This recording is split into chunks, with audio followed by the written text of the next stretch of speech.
First game after the trade deadline, trying to hit that reset button. Because the team's not able to tank. And they were somewhat buying at the deadline to get Jakob Poeltl back. And the first game back,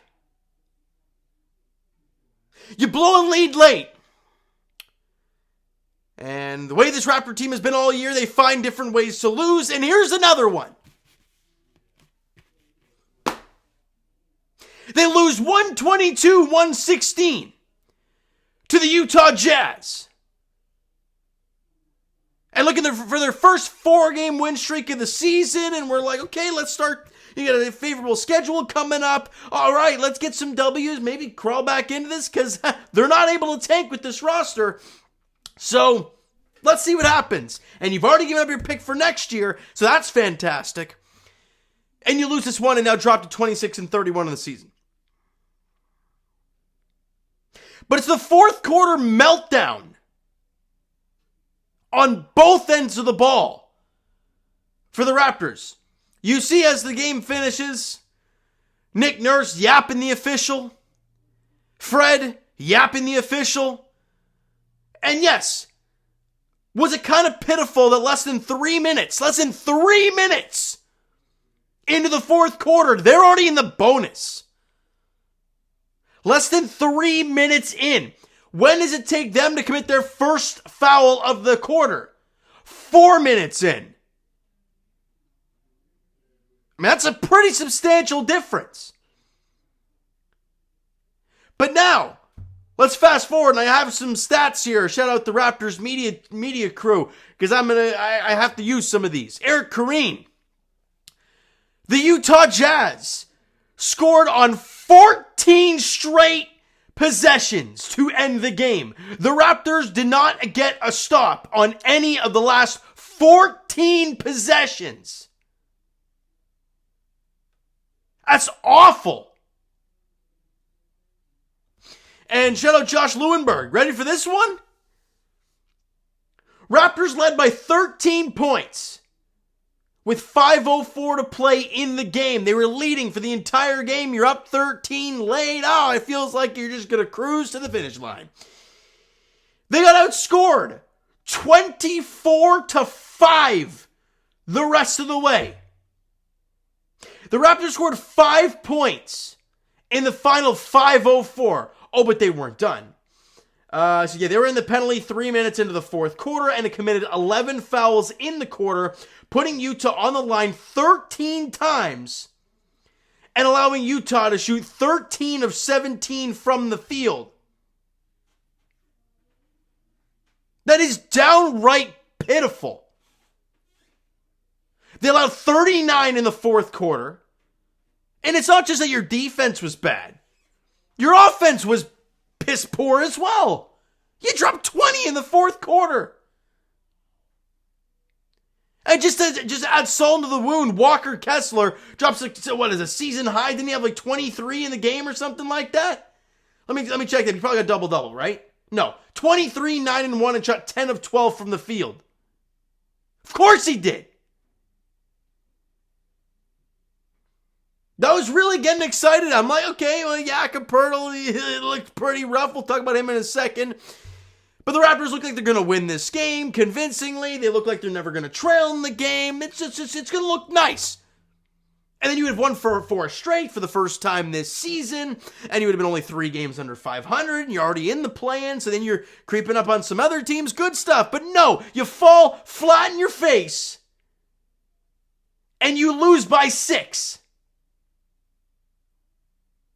I could break down the first 3 quarters, but honestly, I don't even want to. Sure, you led after one quarter 34-28. Not bad, you're up 6. And in the second quarter, they make a push, right? 30-27. It's okay, you're still up by 3 heading into the second half. You got to find a way. In the third quarter, Raptors locked down defensively. They dropped 35. They're plus 10 in the third quarter. And the Raptors lead by 13 heading into the fourth. And then all of a sudden, the offense dries up to nothing, and you score 20. And then you allow a game-high 39. And I read you those last the stats there in the final 5 minutes. And at one point in that 5-minute stretch, the Raptors had no field goals in 4 minutes. They're patented droughts. And it showed up again. Let's get to these player stats, I guess. Precious, and it's unfortunate because you look at the first 3 quarters and we're thinking, I'm ready to cruise into this video. I'm already looking up the highlights to try and get Boucher's dunk and Precious's 2 dunks, on the video, getting fired up here. But I can't because it was an awful finish. Precious into the game with 16 points, 4 boards, 4 assists, shot 7 of 11 from the field, 2 of 4 from the free throw line. 2 of 4 from 3. Nice job, Precious. Good for him. He was a -5 on the floor. Gary, 19, 5 and 4, shot 7 of 20 from the field, so pretty ugly percentage-wise. 3 of 3 from the line, only 2 of 9 from 3. Gave you 3 steals and a block. I thought he was really active on that end. Again, big foul late, though, on Colin Sexton. You're down by 3. You just got to keep him in front of him. He can't reach. He reaches as he drives on him and gets to the free throw line and pretty much ices the game. Scotty, the shot wasn't falling.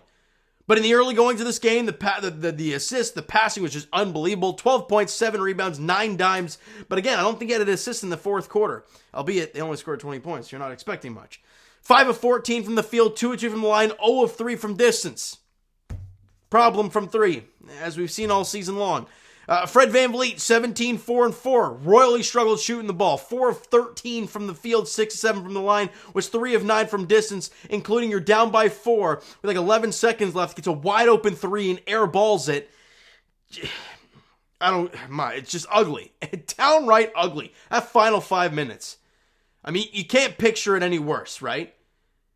The first 3 quarters, everything's going great. Pascal's dialed in. He's making shot after shot. It's beautiful. He's drilling threes. Gets a 3-point shot late. Misses it. Fred, wide open 3. At that point, he was 3 of 8 from 3. He was doing fine. But then airballs it in the big moment. Put you down maybe by 1. Quick foul. Or look for the steal. If you quick foul, you're only down by 3 and a chance to tie it, right? But no. He airballs it and pretty much it ices the game. Right? 6, 7 from the line. 3 of 9 from 3. Had 2 steals. And Fred was a -18. Out there today.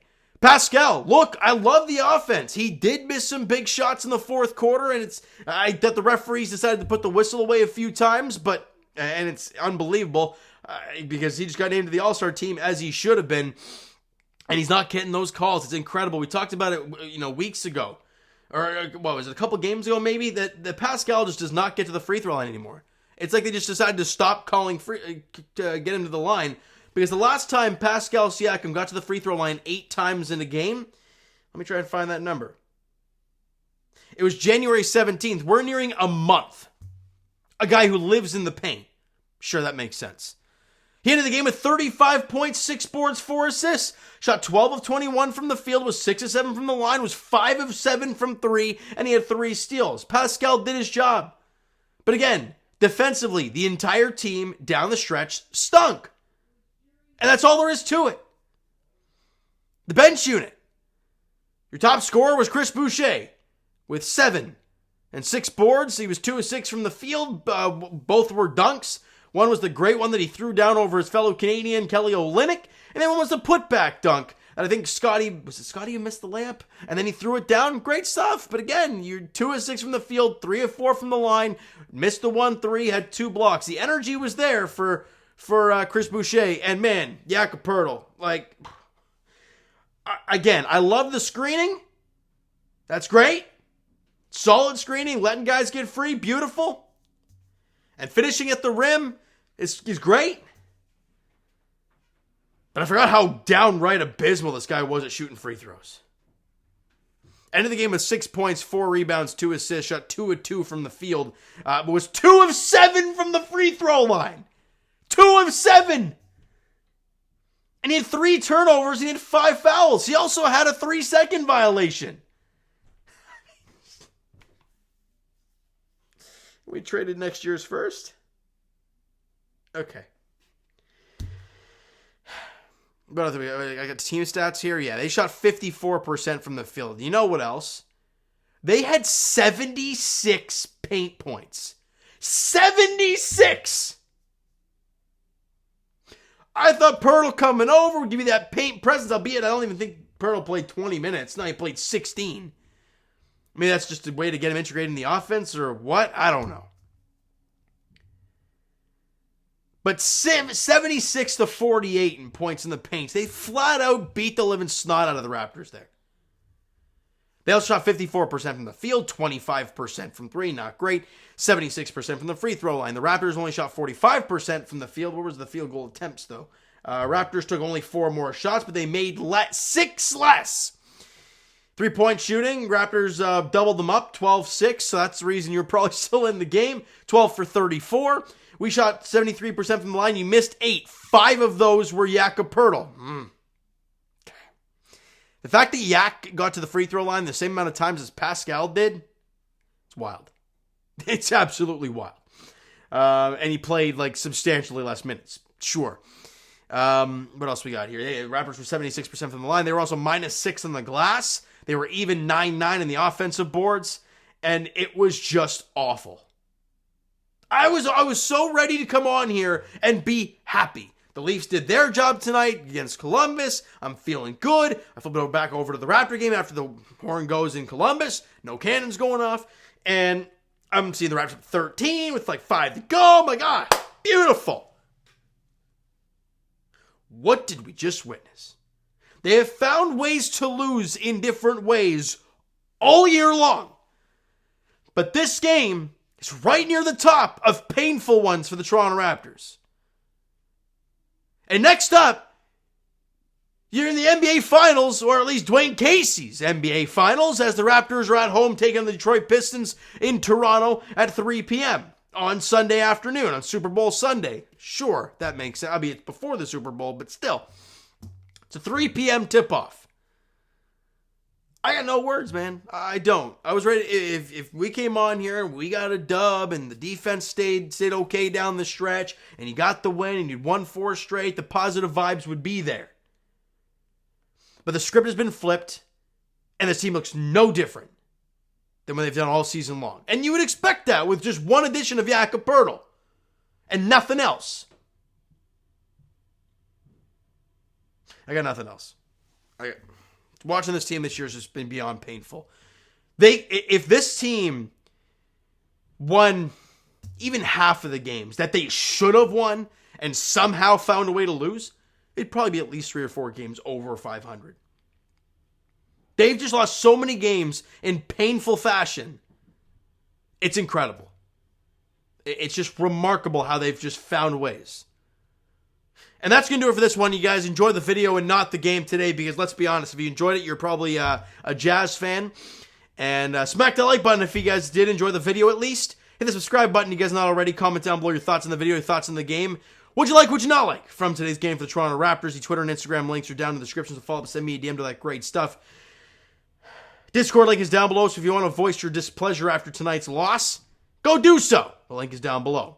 And I will talk to you guys Leafs Edition very shortly as they shut out the Columbus Blue Jackets in Columbus tonight in their first game back after the All-Star break and their bye week. I guess you want to call it that. But for the Toronto Raptors, they're back in action against Detroit at Scotiabank Arena on Sunday afternoon at 3 p.m. Thank you guys so much for listening and watching. I hope you enjoyed the video and not the game, not the ending at least, to this game today. We'll talk to you guys then.